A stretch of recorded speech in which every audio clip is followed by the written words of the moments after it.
turi mu rugendo. Babyeyi bana namwe rubyiruko, ibibazo bijya mwibaza ku mahame y'ukwemera n'inyigisho za Kiliziya Gatolika mukabona muvana ibisobanuro byabyo ubu ntibikiri kure yanyu.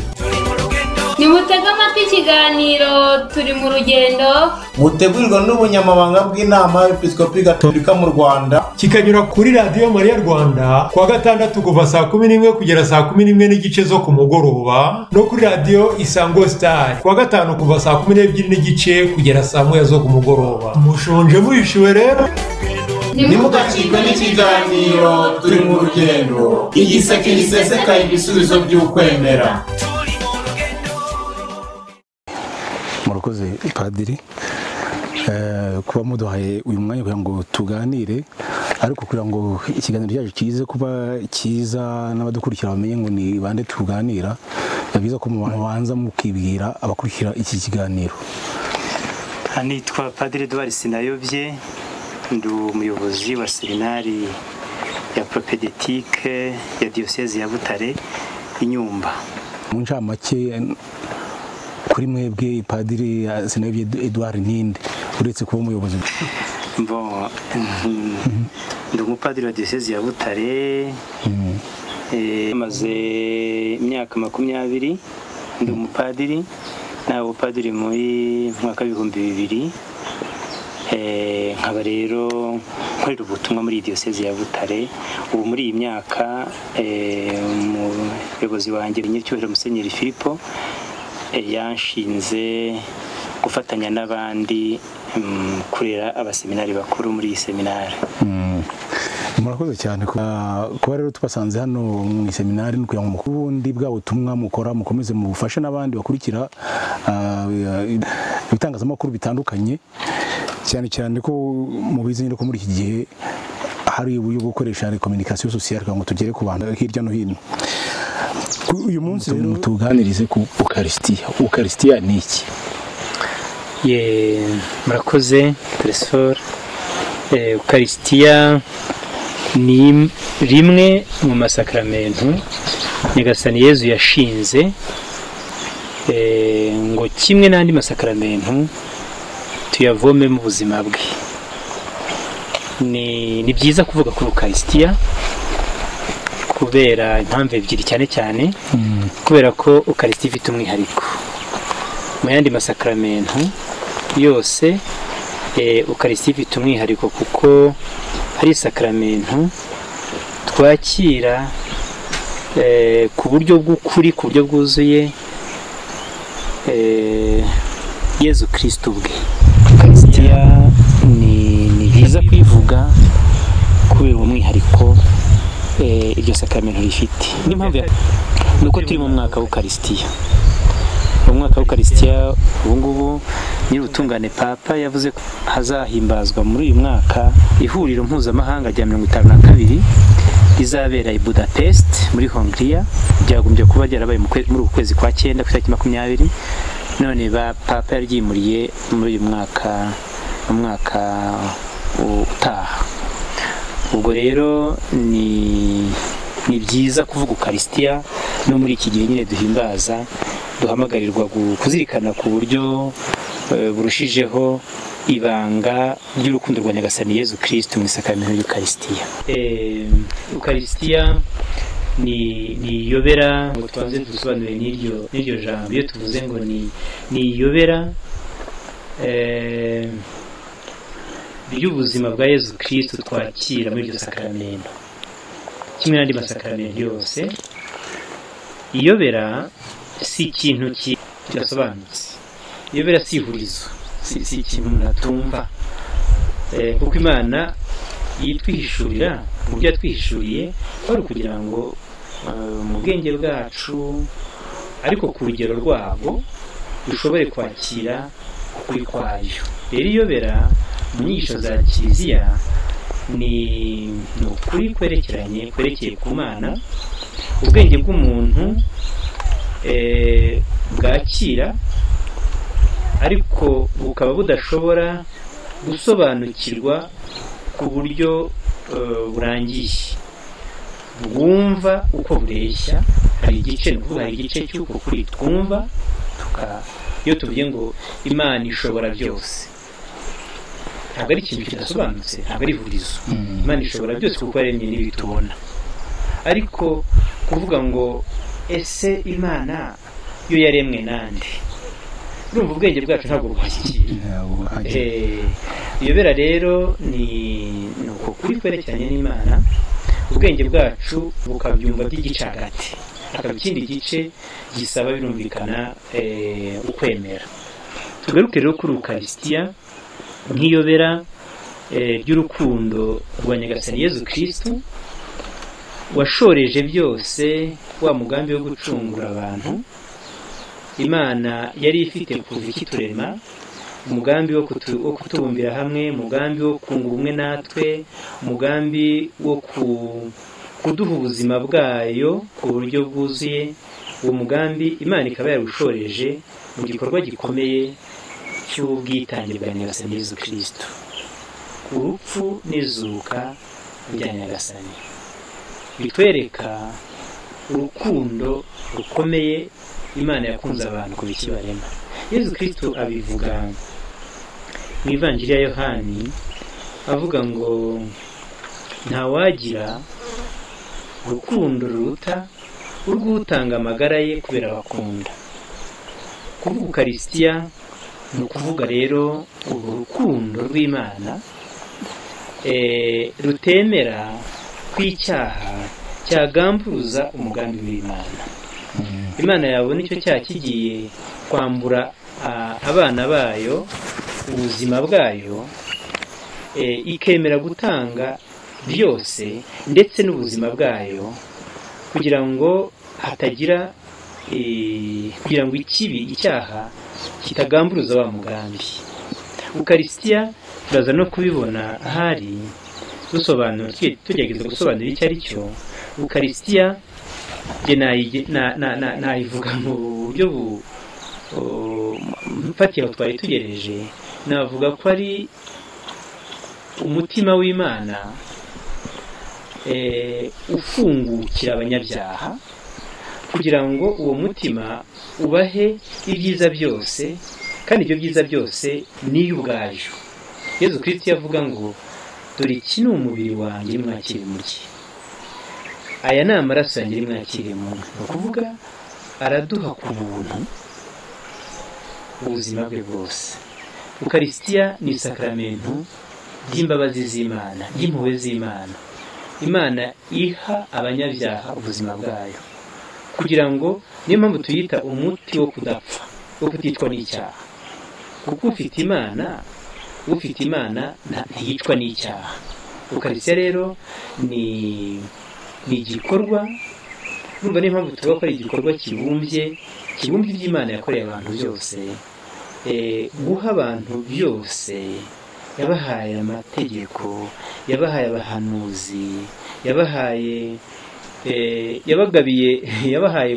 kubaho iteka, ingabire yo kubaho iteka, yabahaye umubyeyi Bikira Mariya, yabahaye abatagatifu babavuganira, babafasha, babaha ingero nziza, yabahaye byose.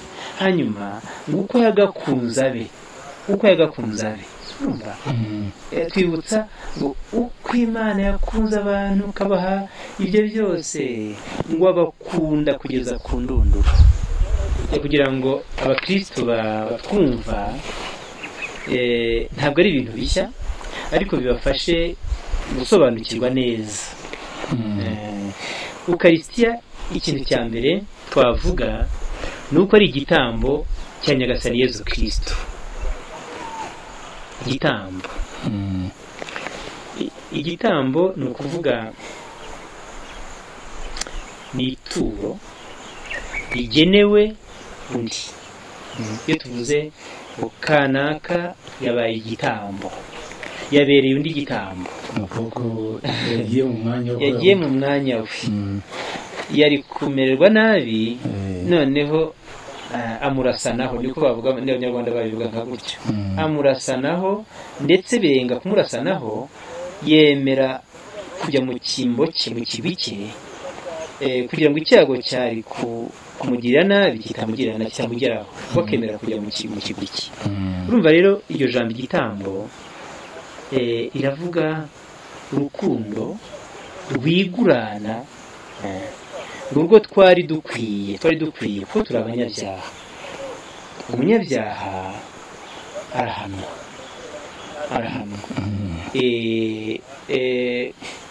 Nyagasani yabonye icyo cyaha cyatuza kubana nawe, yemera kujya mu kigwi cyacu, so kugira ngo abura Imana nk'uko twari kuyibura mu bicumuro byacu, ahubwo ni ukugira ngo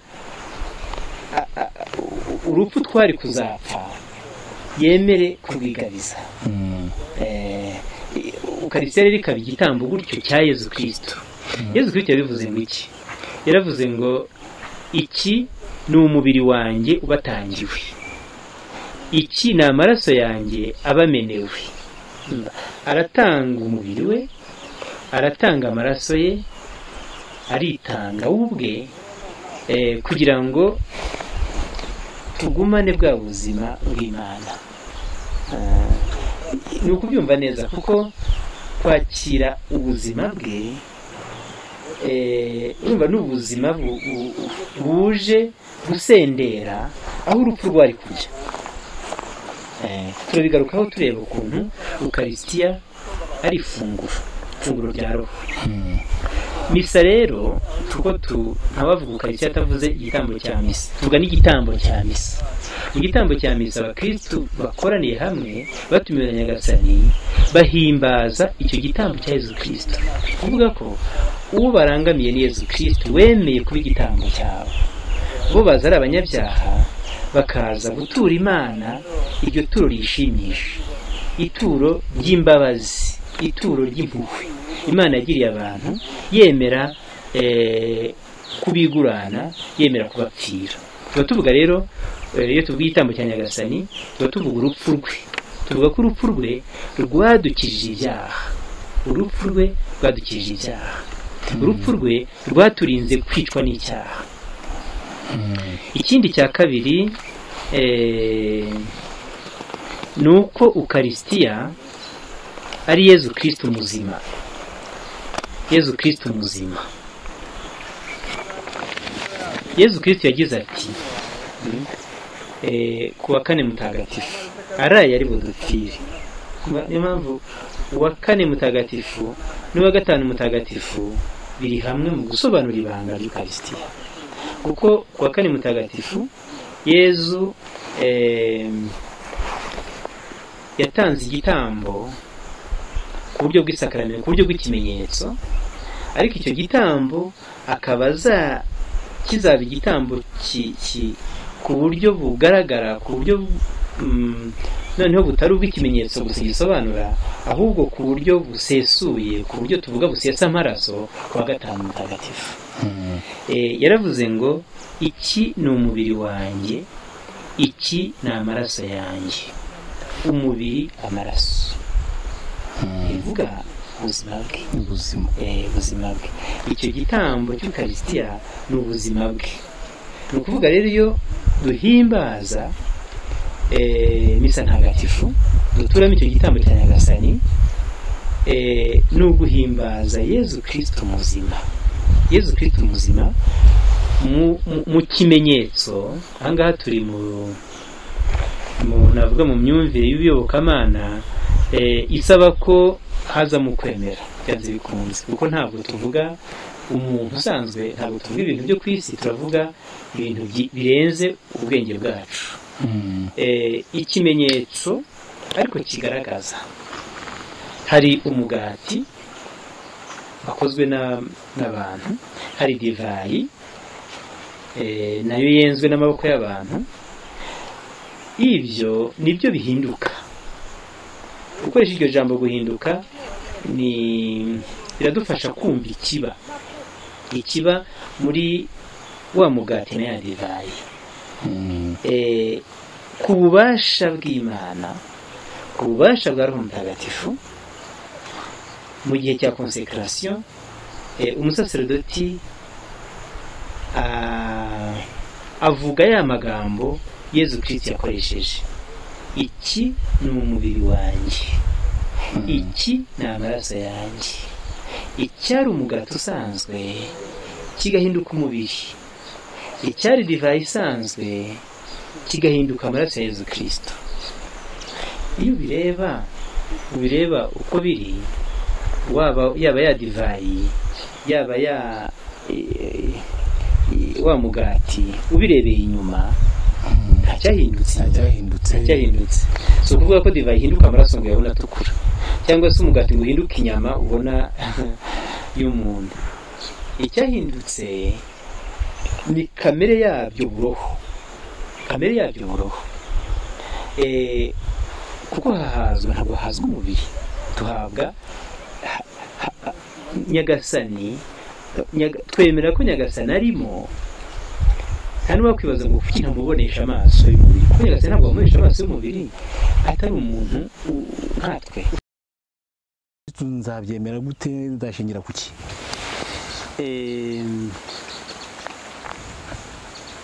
Ushaka ibimenyetso bifatika, ushaka kuvuga uti ni ibimenyetso bifatika, najyana muri laboratwari nkaba nasuzuma, cyangwa se nkanyuza mu bundi buryo abantu basuzumamo ibintu ko ari ibyo by'ukuri, ntabyo wabona.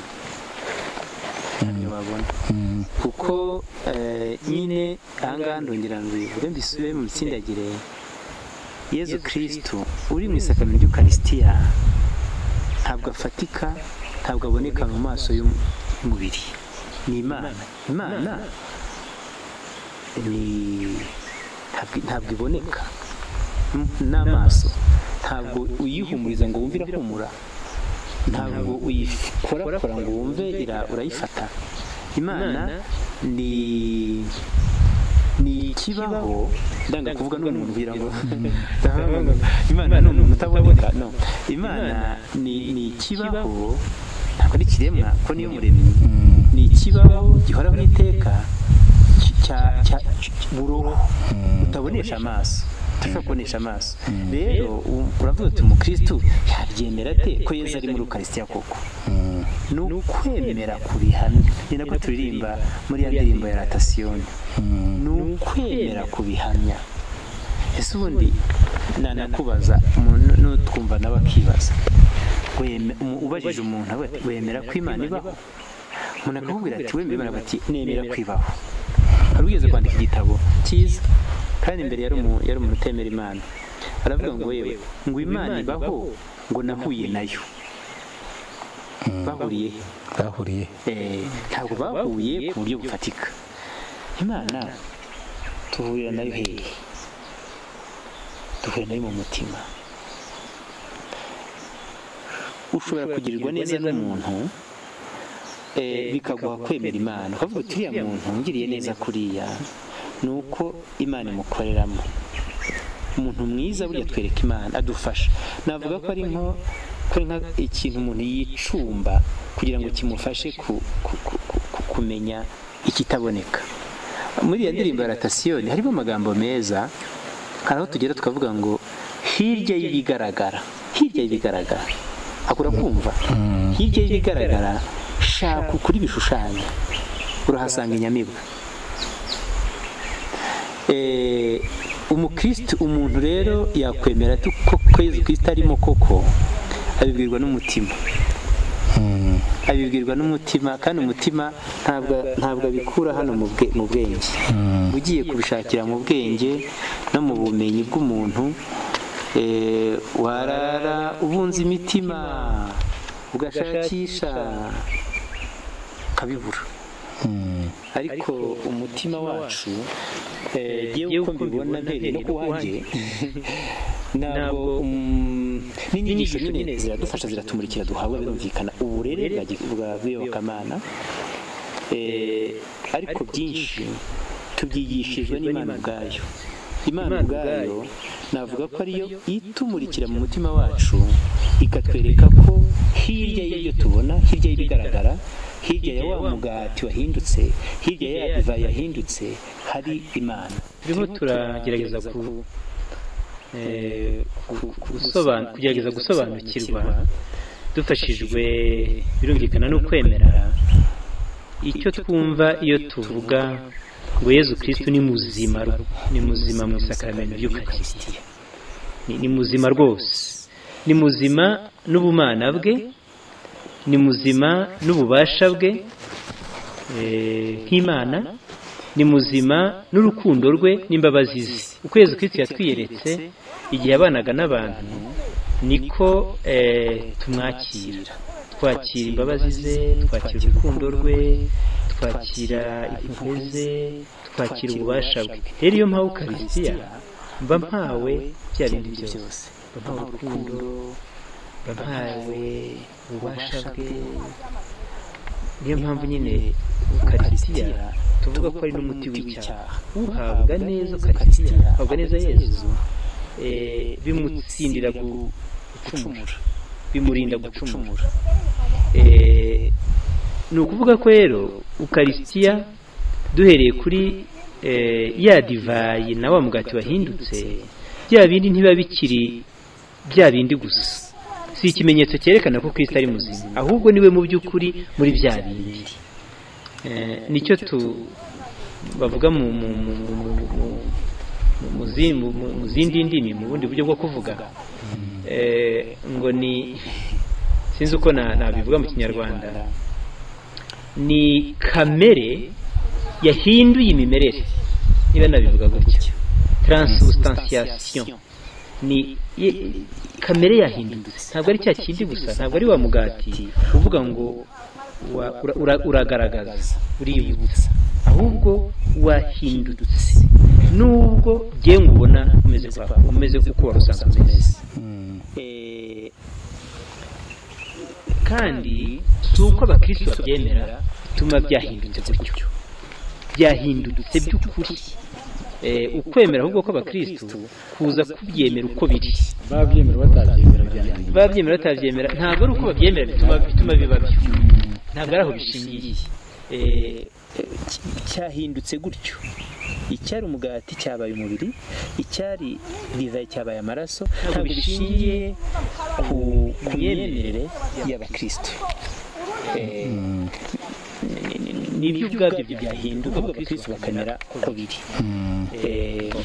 Icya gatatu navuga mu buryo bwo gusobanura Ukarisitiya ni urwibutso. Ntabwo ari byo mbivuga, ni inyigisho za Kiliziya. Twumve urwibutso icyo ari cyo. Dore amagambo twumva mu ibaruwa ya mbere y'Abanyakorinti, umutwe wa 11, umurongo wa 24 kugeza ku murongo wa 26,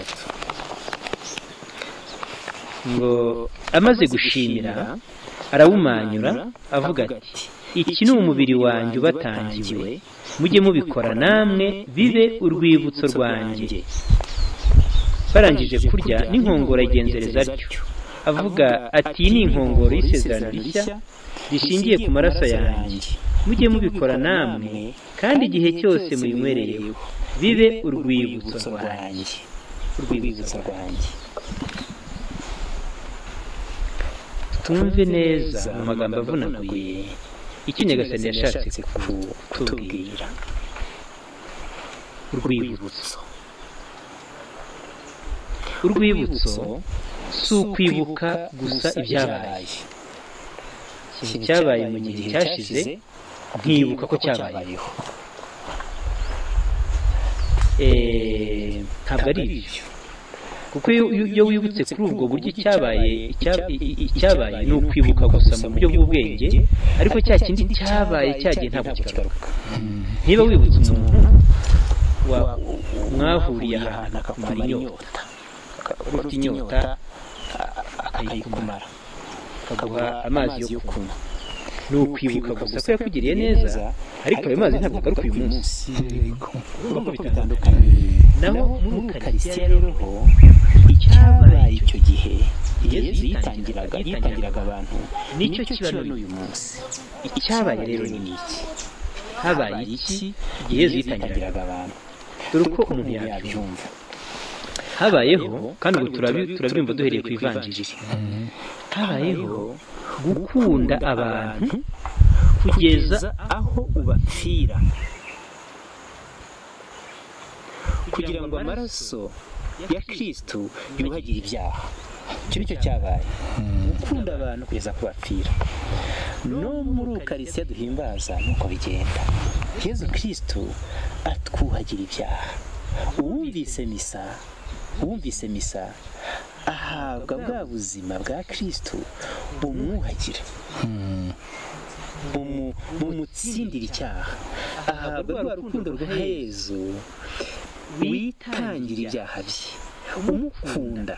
Ukarisitiya ni ukwakira Imana igukunda kugeza ubwo ikwitangira. Icyo ni icya mbere, n'icyo rero kiraba ubu ngubu. Nubwo rero bisobanukiwe, niyo mpamvu bavuga bati musobanukirwe ukwemera kwanyu. Usobanukiwe n'isi icyo ari cyo ntabwo wayisiba. Usobanukiwe Ukarisitiya neza, njyewe niko mbibona. Wenda bamwe ruti urabibona ku buryo bworoshye, ariko njyewe niko mbibona pe. Usobanukiwe Ukarisitiya icyo ari cyo ntabwo wayisiba kuyihabwa. Abakristo ba mbere bo muri ibi bihugu byacu siko bagendaga iminsi bajya gushaka aho bumva misa kugira ngo azabone Ukarisitiya, kugira ngo azahabwe urwo rukundo rw'Imana igukunda kugeza ubwo kwitangira. Ikindi cyabaye kandi n'ubu kiba muri Ukarisitiya ni ugutanga ubugingo bwe, igitambo gisesa amaraso wa gatanu mutagatifu. Icyo cyabaye Yezu Kristo ku buryo bufatika yatanze ubuzima bwe, arapfa, ava amaraso ku buryo bugaragara. Ubu ngubu ikiba muri Ukarisitiya ni cya gitambo n'ubundi aranyitangira agiye bumve bw'izi misa, ariko bikaba bitandukanye. Ubu igitambo cye ari igitambo gisesa amaraso, ntabwo tubona Yezu Kristo uri ku musaraba n'amaraso amuvamo. Ariko cya gitambo ni kwa kundi, ukuri ni kwa kundi n'ubundi aranyitangira ku buryo budasesa amaraso. Aho ngaho naho ndatekereza ko dufashijwe n'ukwemera umuntu ashobora kubyiyumvisha. Ikindi cyabaye ni ugutanga umubiri we ngo ube ifunguro, no gutanga amaraso ye ngo abe ikinyobwa kimara inzara, kimara inyota. Nicyo cyabaye ku wa kane mutagatifu. N'ubu mu gitambo cya misa Yezu Kristo yitanga nk'ifunguro, yitanga nk'ikinyobwa kugira ngo tumare inzara n'inyota ya roho. Ibyabaye icyo gihe n'ubu biraba mu gitambo cya misa. Ikindi cyabaye ni ikintu cyitwa kugirirwa imbabazi, kubabarirwa ibyaha. Iki ni amaraso yanjye, niko Yezu yavuze. Iki ni amaraso yanjye abamenewe kugira ngo abantu bagirirwe imbabazi z'ibyaha. N'ubu igitambo cya misa tugirirwa imbabazi z'ibyaha kubw'icyo gitambo cya Kristo dutura. Na n'ubu havuga ko tugirirwa imbabazi z'ibyaha. Ikindi cyabaye rero ni ububabare.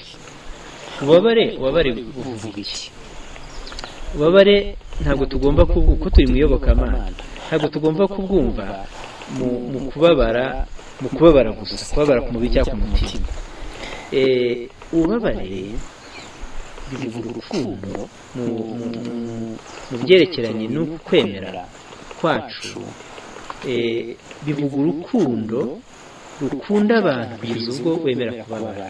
Turabihera kuri iriya vanjiri ya Yohani umutwe wa 15:13 ngo ntawagira urukundo ruruta urwo gutanga ubuzima bwe kubera gukunda.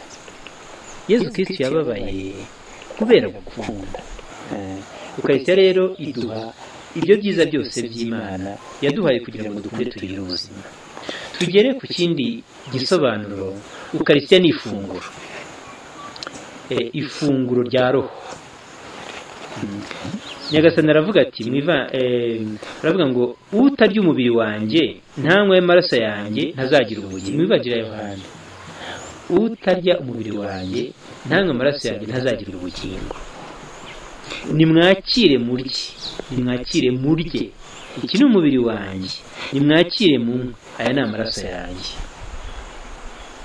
urya umubiri wanjye ngumamo nanjye nkamugumamo Yohana umutwe wa 6:56 kuwa kane mutagatifu Yezu Kristo yaremeye Eucharistia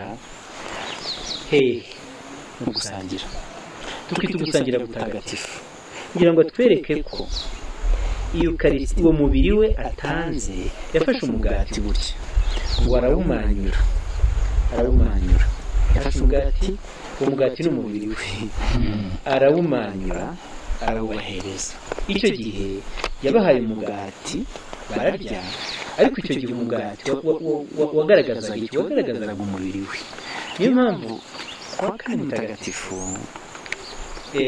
tubumva neza tureba no kuwa gatanu mutagatifu kuko wa mugati yafashe akamanyura ni wa mubiri we uzajya ku musaraba nabo ngira ngo ndatekereza ko ariko babyumviye kurushaho burya wa mugati yaduhaga n'uriya mubiri umanutse ku musaraba burya cya gihe twariye wa mugati yaduhaye bukeye nako ara yari budupfire burya wa mugati wavugaga uriya mubiri we ese umubiri we uvuga iki umubiri we bivuga we amaraso ye bivuga we iryo funguro rero riravuga ngo nimwakire ubuzima bwanjye nicyo bishatse kuvuga niyo mpamvu tuwita ngo ni umugati w'abamarayika ni umugati w'abamarayika umugati utanga ubugingo bw'iteka ni ukuvuga ko ari umugati wa roho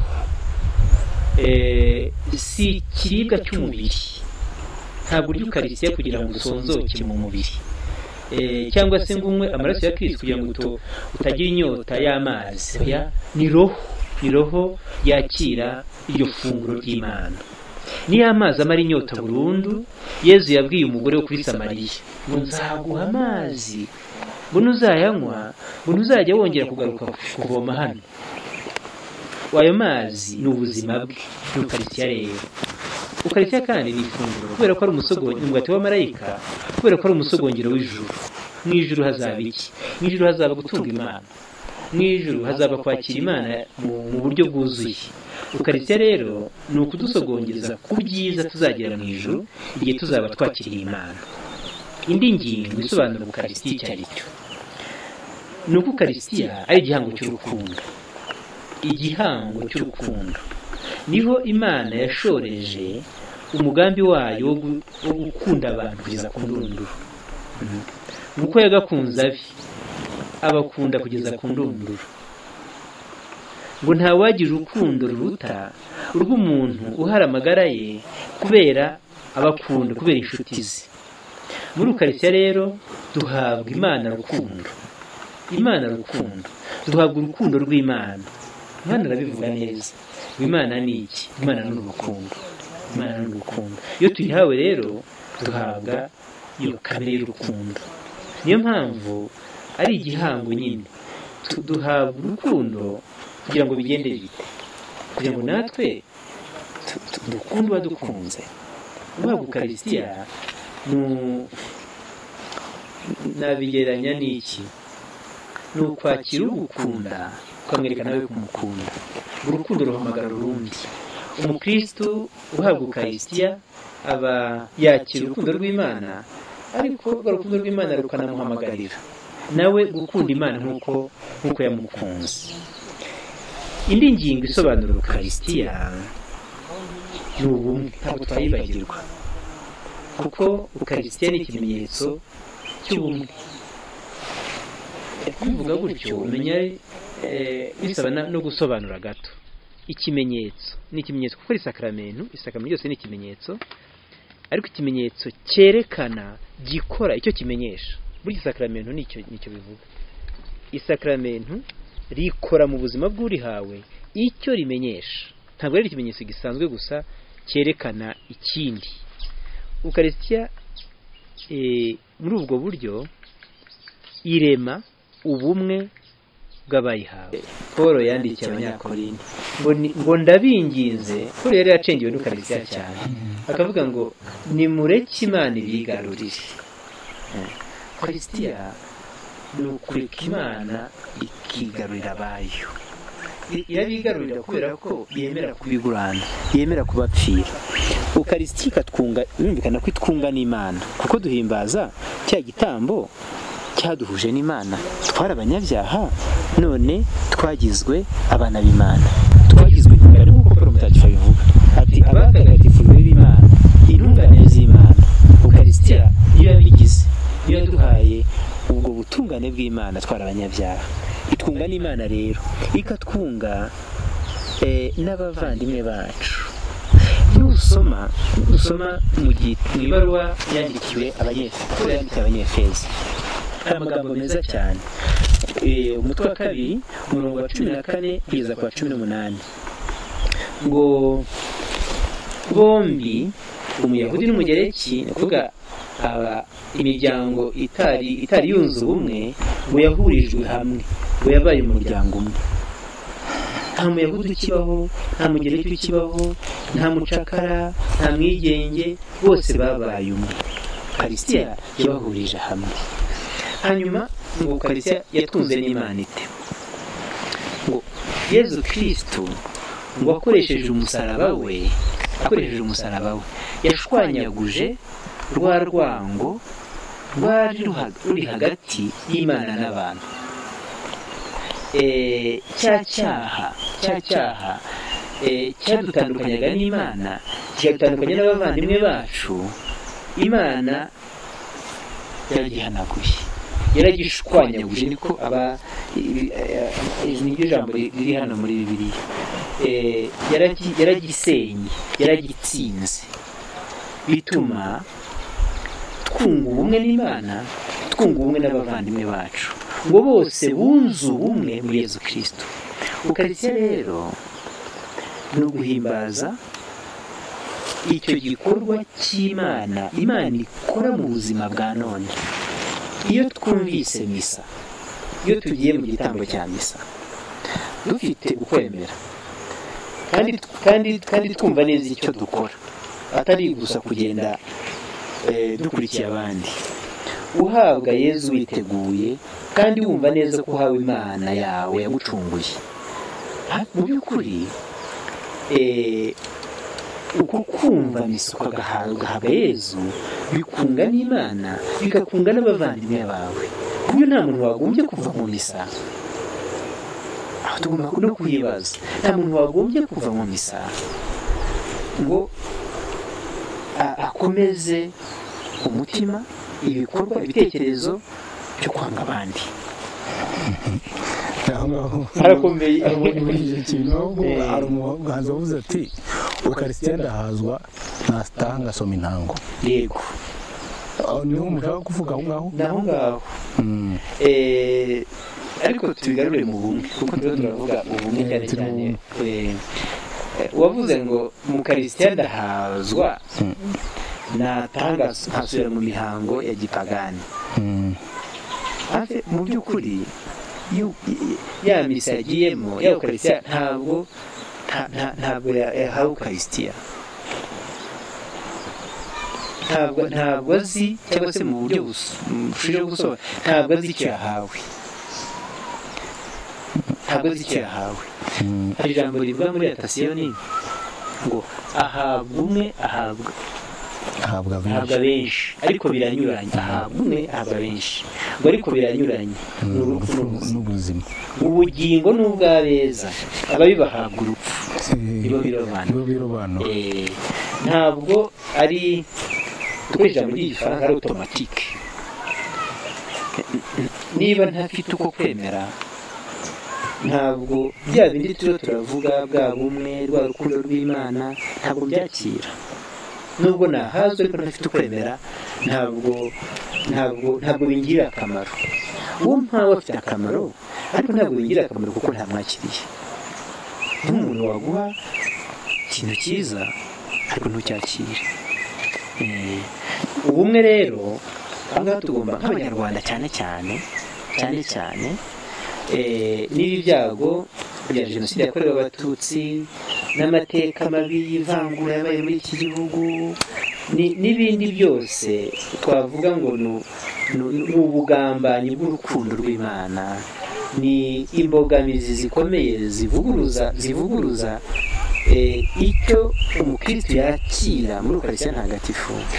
Umukristo wakiriye Ukaristiya, umukristo wakiriye Yezu, yagombye kuva mu kiliziya, yagombye kuva guhazwa, ataha akunda abantu ku buryo butari ubw'umubiri gusa. Ndamukunda kubera ko agiriye akamaro, ndamukunda kubera ko ari uwo mu bwoko bwanjye, ndamukunda kubera ko ari umukire cyangwa tuturuka hamwe. Akunda oya, yagombye kuva mu kiliziya ko yahawe wa wundi wabahurije hamwe, yabaye umuvandimwe w'abandi. Aha ngaha haraduhamagarira kwibaza uburyo Ukaristiya ntagatifu koko irema ubumwe bw'abemera. Mu ibaruwa abepiskopi bacu bandikiye abakristo, ibaruwa yo kudutegurira guhimbaza neza ihuriro mpuzamahanga ry'Ukaristiya, baravuze ngo Ukaristiya ngo nitubyarire ubumwe n'ubuvandimwe bw'abayihawe. Ubumwe n'ubuvandimwe. Ukaristiya tunasozeza kuri iyi ngingo. Ukaristiya ni ingwate y'ubugingo bw'iteka. Ukaristiya ni ingwate y'ubugingo bw'iteka. Kuko uwo duhabwa n'Imana kandi tukamuhabwa tukiri hano ku isi. Urumva rero ko aho ngaho harimo ingingo ikomeye. Ukaristiya ni uguhabwa ifunguro rihoraho, ni uguhabwa ifunguro ry'abahoraho iteka. Ni ukuvuga ni uguhabwa ubugingo bw'iteka kuko duhawe abaho. Yezu Kristo yaravuze ati mbere y'uko Aburahamu abaho ndiho. Yezu Kristo n'uriho, uwo duhabwa rero n'uriho kandi tukamuhabwa tukiri hano ku isi. Urumva ni nk'umusogongero, nicyo bishatse kuvuga. Ni umusogongero wa bwa buzima buhoraho iteka tuzabona ku buryo bwuzuye mu ijuru. Ukaristiya ni ingwate y'ubugingo bw'iteka kuko idushushanya n'uwo duhabwa. Idushushanya n'uwo duhabwa. Urumva duhabwa uhoraho, natwe mu bundi buryo duhabwa ya kamere ye ituma tubaho nk'abazahoraho kandi tukiri mu mubiri uborera hano ku isi. Ukaristiya kandi ikadutegura kuzamusanga. Ukaristiya ni impamba y'abagenzi, nako bayita. Ni impamba bajya mu bugingo buhoraho kuko nyine ari umugati w'abazahoraho. Ikaba ari umusogongero w'ijuru, birumvikana. Ukaristiya itugira umwe na Kristo, bikadutera imbaraga mu rugendo turimo hano ku isi, bikadutera inyota y'ubugingo bw'iteka. Umukristo wa Ukaristiya yumva yifuje kurushaho ubugingo bw'iteka. Ni muri izo ngingo numva nahinira igisobanuro cy'Ukaristiya ntagatifu. Uko numva binteye ubwoba, ahubwo biteye ibyishimo.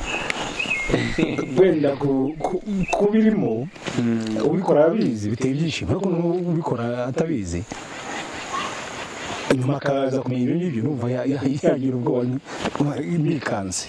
Ariko kuki wikanze? igitumye nikanga nuko nsanze mu by'ukuri Ukaristiya ntabwo nari nyizi nk'uko mubivuze. Ugize Imana urasobanukiwe kurushaho. Ngize Imana, urumva ahubwo wagombye kugira ibyishimo. Noneho nzajya njya mu misa, ariko bibanje kuntera ubwoba. birumvikana n'ubwoba bwiza, n'ubwoba bw'igitinyiro cy'Imana. Noneho hari ahantu mwahuje Ukaristiya na misa. Mvuga ko misa mu by'ukuri aho ihinduye ku Ukaristiya, igitambo cy'Ukaristiya. Hari aho mwavuze Yezu koko aza wese mu Ukaristiya na divayi butariye mu gihe cya konsekarasiyo. Ndibaza umukristo wagiye mu misa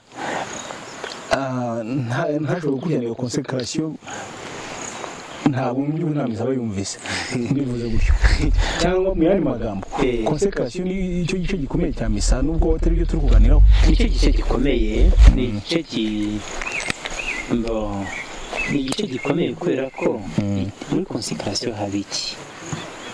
Konsekarasiyo n'iryo jambo icyo rivuga, icyari umugati usanzwe n'icyari divayi isanzwe bihinduka, hatuma konsekarasiyo ari igice gikomeye, bihinduka umubiri n'amaraso ya Yezu Kristo. Iyo umusaseridoti amaze kwambaza Roho Mutagatifu ngo amanukire n'ububasha bwe kuri ayo maturo bateguye kugira ngo ahinduke umubiri n'amaraso by'umwana w'Imana, agasubiramo ya magambo ataraye, ya magambo ya nyirabyo, ya magambo ya Kristo, ati iki sikavuga umusaseridoti, iki ni umubiri wanjye, ngo nimwakire muryeho mwese. Akongera ku nkongoro, ku mubiri no ku maraso, ku nkongoro yuzuye divayi ati nimwakire. Ayo ni amagambo ya Yezu Kristo asubiramo.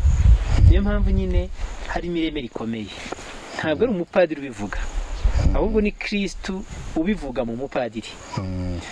Ati iyi ni amaraso, aya ni amaraso yanjye, nimwakire munyweho. Icyo gihe padiri akora iki? Padiri azamura kalisi irimo y'amaraso, akazamura agasahani kariho wa mubiri, kugira ngo bigende bite? Kugira ngo abakristo biyumvishe kurushaho kimaze kuba. Kuko bazanywe n'iki? Bazanywe no guhura na Yezu Kristo. None umugati umaze guhinduka Yezu, divayi imaze guhinduka umubiri we, amaraso ye. Noneho abakristo umusaseridoti akerekana Yezu. Ukwemera kw'abakristo kukabona Yezu. Niyo mpamvu habaho kumuramya. Abakristo bamwe bakoma mu mashyi, bamwe bakunama ku mubiri, cyane cyane twese tukunama ku mutima, kugira ngo turamye umaze guhinduka. Rero ndabona turimo tugana ku musozo, ariko ndagira ngo mutubwire aka kantu kamwe ko tuza mu misa mu gihe cyo guhazwa tugahabwa ukarisiya gusa. Ubwo nubwo mwivuze ko duhabwa umubiri gusa, tudahabwa amaraso, aho tuba duhawe Yezu wese. Tuba duhawe Yezu wese. Kubera iki? Kristo ni wese mu mubiri we kimwe no mu maraso ye. Umubiri ni wese. Ese unabitekereje ku buryo busanzwe, hari umubiri utabamo amaraso? Uhereye no ku buryo busanzwe, umubiri ubamo amaraso. Umubiri usobanura Kristo. Kuvuga ngo yavuze Yezu avuze ngo iki ni umubiri wanjye, bivuga ni jyewe wese. Aya ni amaraso yanjye, ni we wese. Icyo ni kimwe. Kristo ni wese mu mubiri n'amaraso. Ikindi, uhagijwe ku mubiri ntacyo ababuze, kuko umubiri nyine uvuga Yezu Kristo wese. Sibyo? Ni naho washakaga kubaza. Uhagijwe ku mubiri, kuko umubiri uvuga Kristo wese, abahagijwe Kristo wese. N'uhagijwe amaraso nawe abahagijwe Kristo wese. Byombi ni Kristo umwe, ntabwo ari ba Kristo babiri. Ntabwo uhagijwe ku mubiri adahagijwe ku maraso aba ahawe igice kimwe cya Yezu. Oya, kuki kuba bahazwa, abakristo bahazwa ku mubiri gusa, ntibahazwe ku maraso, suko bashaka ari itegeko ribaho igice cya Yezu tumaze kubivuga. Ahubwo nuko kubera ko abantu ari benshi cyane, byaruhanya kubaha umubiri n'amaraso. Ariko tubona mu misa zimwe na zimwe, cyane cyane y'abantu ari bake, bahazwa ku mubiri no ku maraso. Nigeze kubabwira nti mumaze kuvuga ukarisiya nagize ubwoba, mwikanze. hari naho nigeze kubabwira nti hari uwavuze ati ukarisiya ndahazwa nyamara nataha ngasoma intango.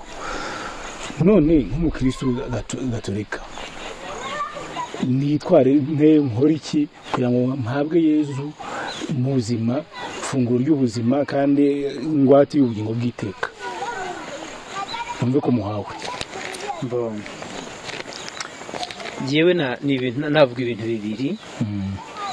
Icya mbere nkuko turiho turabikora, mbona ari ukubanza gusobanukirwa n'Ukarisitiya icyo ari cyo. Burya muri Ukarisitiya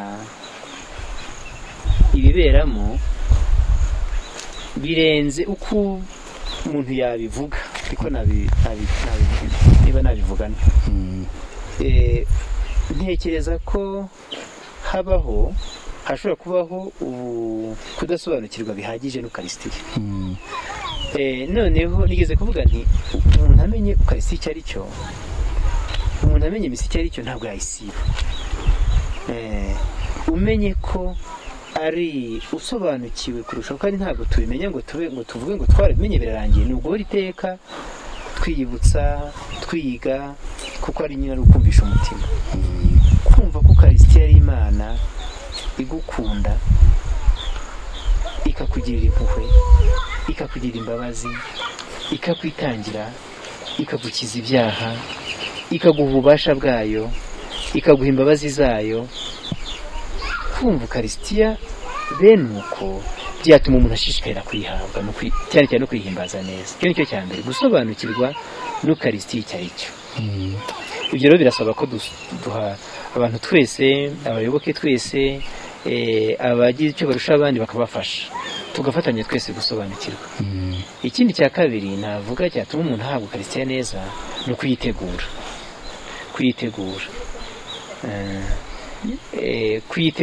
Gutegura umutima. Niho rero haza isano y'Ukarisitiya na penetensiya. Guhabwa umuntu, iyo wakira umushyitsi muhira uramwitegura, no mu kinyabupfura gisanzwe. Umukristo yitegura guhabwa Ukarisitiya, yitegura guhabwa Imana ye, yitegura guhabwa umukiza we, asukura umutima we, ahabwa penetensiya. Numva ari icyo bintu bibiri shyikiriye hafi mu bwenge byadufasha guhimbaza neza Ukarisitiya no guhabwa neza Yezu Kristo mu Ukarisitiya. Nta kintu mwakongeraho, ndabashimiye. Murakoze cyane.